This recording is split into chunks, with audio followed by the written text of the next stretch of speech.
Well, hello, Cross and Frame Ukulele Club. It's been a while since we met. And given the way things are looking, it's probably going to be a while before we meet again. But we have things that are brewing. We're trying, well, there's just not a lot going on, really. We're just trying to find some stuff for us to do once we get back together. But there are things that have happened since the last time we met. Most of you should remember Richard Schneider, who passed away. He was a member of our group for a while. And he left us his ukulele. And I will throw some video in to show what the ukulele looked like when we got it. So the fretboard is super thin, and you can see, I'm not sure if it's real apparent, but yeah, it's not real clear on that. The frets go almost all the way through. And this is the part of the fretboard that was stuck on, and there's the joint that there was a fret right there. So when it broke, that fret was missing. And my first thought on the initial inspection was like, oh, I'll just put in a new fret. And then I thought, but all these other frets are kind of old, and I hope it's visible on the video. You can see there's a lot of wear marks on this fretboard. It's been played a lot, and that's good. But it was a super thin fretboard. It was broken, and so I thought, well, I'll pull that fretboard and fix it. And then what I noticed was that about this much of the top had come loose, and there was damage down here on the bottom, and there's a little bit of a gap there. And so my wife said, well, why don't you take the neck off, and then I can make a proper repair of the top. And so I took the neck off, and look at this. What's missing? A lot. There is nothing really anchoring the fret or the neck to the body except a thin groove of wood, and I'm not sure that that was intentional. I think that just came from the veneer left over from here, but anyway, so I'm gonna clean that up. And I was working on the gap here, and I thought, you know, to do it right, because there was a little bit of debris down in the edge and it was keeping it from closing all the way. So I thought, to do it right, I'll just pull the cover off. And I guess it was all held together with hide glue, which is not something I have any experience with at all. But I did the iron all around it, and it came off in just a couple of minutes. And this is what I found. So of the 3 braces, not one was straight. This one was the straightest of them. This brace, you can see it was super wonky, but the glue only went to about here, so half the brace was just flapping in the breeze. Yeah. And then the bridge plate, that's a tiny little bridge plate. And the screw on this side doesn't even go through the bridge plate. Interestingly enough, the most solid part of this entire uke are these plugs for the screws. I'm going to heat them up and get them out. That's not an issue. I thought I'd just pop them out, because a lot of times you can do that. Just a little screwdriver, pop those guys out. Half the time they're already missing. But underneath, or inside, alright, I want to replace this neck support, neck block, and maybe add a little bit of thickness to it. But here is what they have instead of the kerf lining. I know this is not, you know, it's pretty standard. And this is a student instrument. These things are a dime a dozen. Both a blessing and a curse. It's wonderful that there's so many musical instruments out, but when you get stuff like this is just thrown together. And you can see, look at this edge here. I mean, that was just a trimming from something. They didn't even care that they had that weird notch there. They just slapped it together, and there's this big gap here. Alright, sloppy glue all throughout. There's the tail block. But this is, the neck block is loose. So I'm going to replace the neck block with something a little more substantial. And I don't even know if I need to, but I want to have a plate that comes back from that a little bit to support that connection in that joint. So add a little more strength. I'm going to take the braces out, and I'm not sure, but I think I want to have another brace in here. And maybe one up here. I don't know if I should or not. So I'll look into that a little bit. But I can see down here, there's a gap here. And so I'm gonna, after I redo the linings on this one, I'm gonna put in some new kerf linings and reattach the top, and then when I'm done with that, I'll remove the bottom and do the same thing. So I'm gonna do that. Now, why am I doing this? This is obviously a student guitar or instrument. I don't think the PLC company intended for it to last more than a few years, and yet it has. And it has a fair amount of sentimental value. Oh, you know what I just noticed? That's glue. That is not the factory glue. I don't think it is. So this has been repaired once before. Yeah, okay. It has some sentimental value. This was not left to me specifically, but to the ukulele group. And we do want to make this a usable ukulele. And one of the things I learned from my uncle, who was a music teacher most of his life, was that if you buy a student a crappy instrument, that student will have a crappy experience. And so I don't want this to be a crappy instrument at all. When I'm done, it's not going to be super high-end, but it's going to be nice. It's going to be well built. And to be honest, I need the experience building these things or repairing these things. One of the things I've noticed on YouTube when people are repairing older instruments or student model instruments or cheap instruments is they use terms like, well, it's not worth repairing. Well, that's just bullshit. I'm sorry, pardon my language. It is absolute bullshit. If you have it, it's worth repairing. You know? Yeah, maybe it's not a $1,200 unit that was, you know, treated daintily and got a bad bump somewhere. No, it's a student instrument. This thing has life. It has experience. And it's going to have a new experience because I'm going to be learning how to do things with it. One of the things I will be doing, I think, is I'm going to put a, oh, what do you call that stuff? The binding. I don't know why I forgot that term. But I'm going to learn how to do bindings on it, and I'm going to make it look good that way. And I don't think I'm going to do a rosette because, from what I can tell, rosettes are a lot easier to make when you start with a blank piece of wood, which I'm not. So I'm not going to bother with that.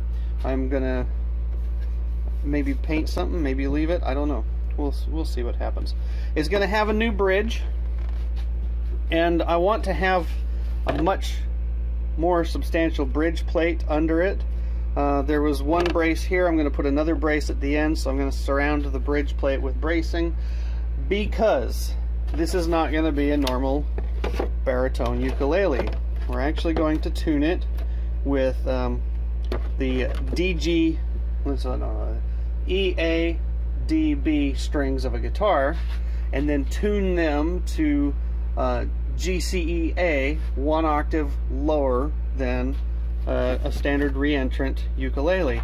And so what that's going to give us is a more bassier ukulele that we can put in the hands of a new player, and we don't have to, you know, try to transpose. So most of us play a GCEA. We have one baritone player playing DGBE, and we would rather have, if we can get someone to play this, or if we need kind of a bassier sound, we can put it in the hands of another player who's playing GCEA, and then there's no learning curve, right? Not much of one anyway. The other thing about it is that we're going to be using the DG strings from a guitar. So those are the lower ones, the bassier ones. In a baritone ukulele, you use the DGBE, so the higher 4 strings. So this is going to be bassier. Is that even a word? Bassier? More basser? Than a regular baritone ukulele. So we're going to have a real neat sound, we think. I've tried it out on my guitar, but I do have to tune it up to those notes, so that adds a little more strength or tension. So I'm gonna not use a regular ukulele bridge plate. I'm gonna get one with the guitar pins in it. They're not as common, but they do have them, and I might have to make one. I don't know. That'll be another new thing for me, is making a new bridge. But I want to have something a little more substantial than just the pass through and tie off, which will probably be fine anyway. And I might end up with that, so we'll just see how it goes. Tuning those strings up is not real substantial, and on my guitar it tuned it up a bit, and it didn't seem to have any undue stresses on anything, so I don't know. But I do want it. I want it to be strong enough to handle that. I think the neck will handle it as well. Now we're going to put a new fretboard on it. I've already ordered it. New frets, new fretboard. We're going to put new tuning pegs on it, and I'll probably inlay the name of the ukulele after its benefactor. So we'll dress it up, make it look really nice, make it sound really good, and you know, make it a one-of-a-kind instrument that's going to have even more sentimental value to us, because it'll be playable, and it will have served as a learning tool, which I think if you're a music teacher, if somebody can learn how to repair a musical instrument, that would be a great thing too. Anyway, I'll keep everybody posted on the details. I'm just going to start working on removing some parts. It's going to be a couple of days before StewMac has my stuff to me, so just cleaning up and clearing out kind of stuff. Alright, thanks, bye.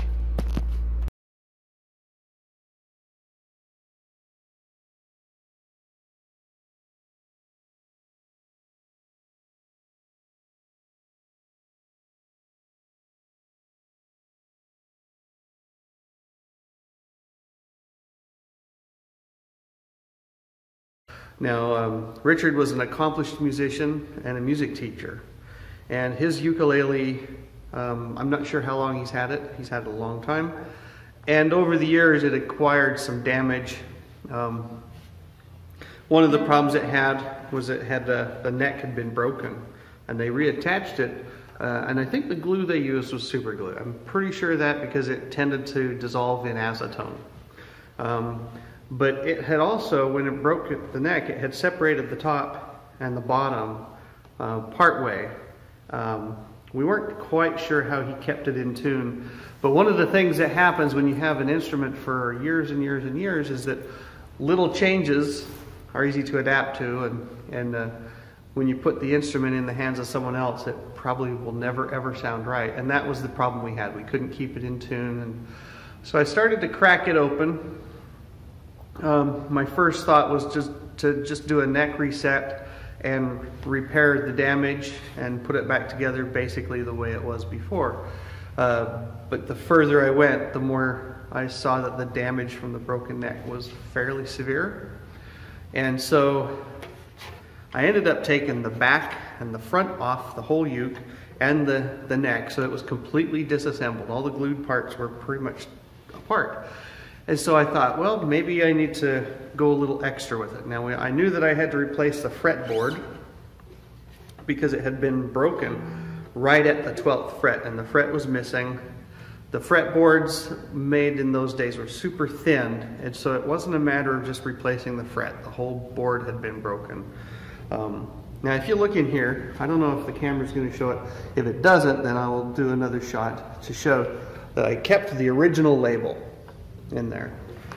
Inside the uke, it's what we call a kerfed lining, or some sort of a strip that goes around the inside that braces the corners. Well, what I found when I opened it up was that they only had used some scrap veneer, which is about as thin as the sidewalls of the ukulele itself, to serve as that lining, and it wasn't even installed very well. There's some bracing that goes inside the ukulele. There was one brace on the back and one brace on the front. The front brace was only glued in, actually there were two braces. One brace was diagonal and only glued halfway in, so it was actually hanging out, just rattling. There's only one brace on the back. I replaced the brace that had come unglued and added another one on the front, over at the lower bout and at the lower bout. So I added two braces here. Is that right? No, I only added one brace here. But on the back, I added two braces. So it's a lot more solid and a lot more sturdy. While I was working on it, I thought, well, maybe we'll put a binding on. So that's a tortilloid binding, or tortoise shell. I had to buy some tools to do it. I enjoyed every minute of it. Let's see, what else did we do? I added strap buttons. With the fretboard, I did the diamond inlays. We have the little diamond dots here. And look at this guy. Look at that. That's an inlay. That's a tortilloid inlay, letter R for Richard. So this is the Richard Baritone, or we're just going to call it the Baritone Richard. And on the back, the heel block wasn't the same level as the uke body, so I just added some tortoise shell there and blended all that in as best I can. I'm still kind of an amateur at this. Okay, new tuners, so it has all brand new gear. And I'm just going to do a quick tune-up on it. And the lights are really bright. Alright, so now if you are aware of how baritones sound, you might be thinking that sounds a little strange for a baritone. And that's because it's not tuned like a baritone. In fact, our thought on this was to make what's called an octave ukulele. Nobody makes them to sell them as such. If you have an octave ukulele, it's one that you kind of figured out how to put together yourself. So I saw a couple of videos where people had done this, and there was a lot of experimenting with different strings and so on like that. And so I picked up my guitar, which I have since given away. And I knew that if you put a capo on fret number 5 on a guitar, then you get ukulele tuning, right? GCEA. So I thought, what about you just using guitar strings and tuning them up? So it's 5 half steps tighter, so there is more tension at the bridge, but not a lot more tension. And it actually has a pretty decent sound. It gives us that big guitar sound that we like out of a baritone ukulele, but it uses fingerings that we recognize. So if you are in our group and you want to play it, you don't have to learn something else to play it. You just, here's a G, here's a C. See how it sounds nice, doesn't it?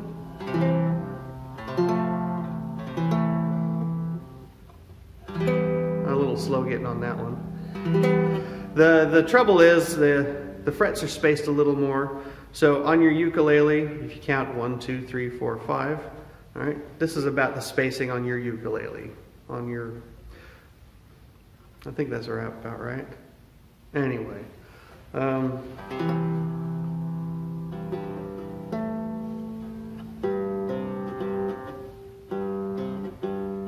let's see, hold on.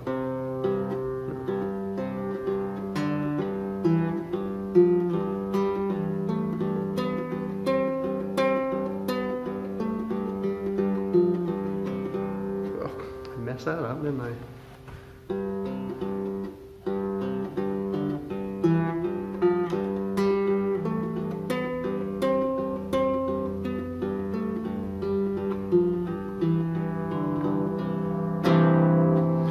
Anyway, this is the the baritone uke that we're going to call Richard. And I have to go get my music book because I left it in the car.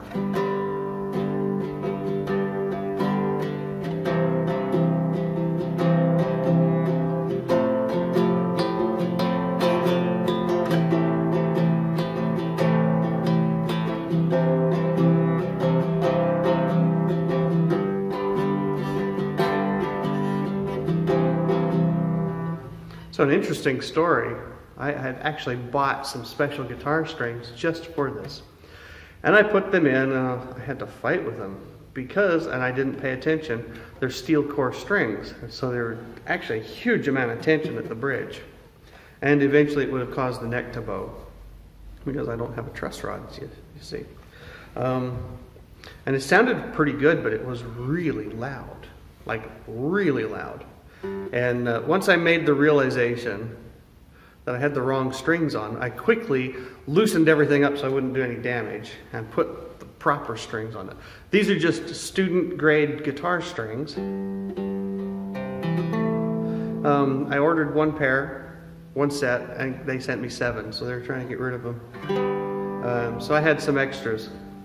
But I'm going to put on some little nicer strings on it. We'll see how that sounds. I get a little bit of vibration on some of these, a little buzz on some of these guys, but only when I'm plucking hard, right? Oh.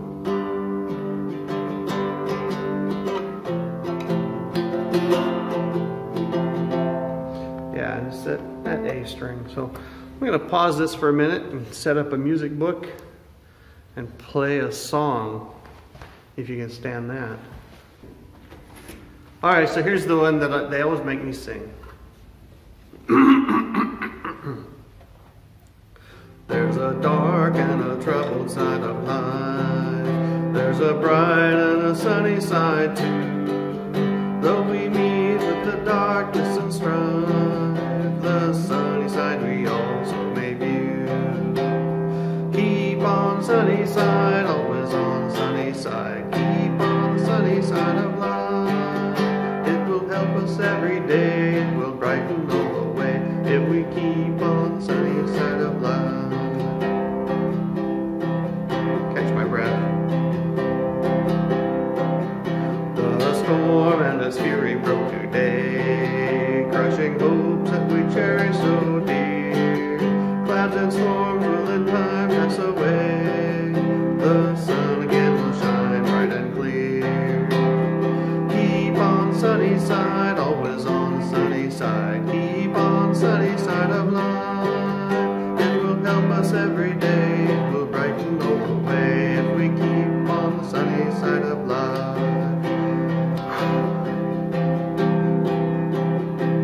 Need to sing more. Let us greet with the song of hope each day, though the moment be cloudy or fair. Let us trust in our Savior away, who keepeth everyone in his care. Keep on sunny side, always on sunny side. Keep on sunny side of life. It will help us every day, it will brighten all the way if we keep on the sunny side of life. If we keep on the sunny side of life. If we keep on the sunny side of life. Yay! Okay. So now you got to see it in action.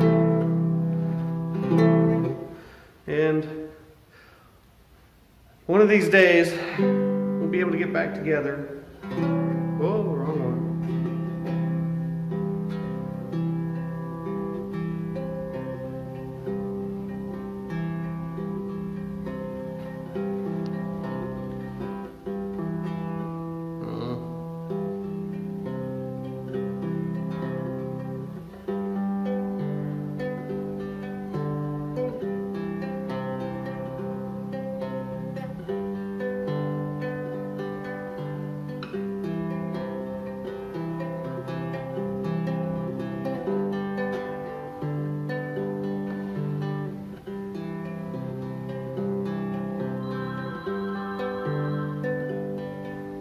I wonder who's on the phone. keep wondering, I ain't answering it.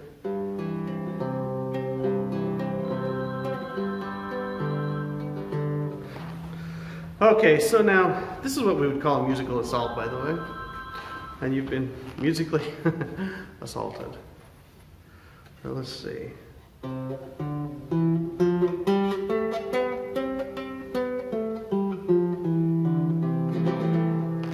Alright, I think that's all I'm going to do for today.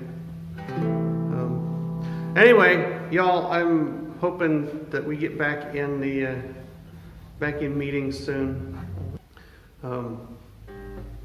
Stay safe. We'll be back, and we'll be playing again. Hopefully, you guys will have some fun with this new ukulele.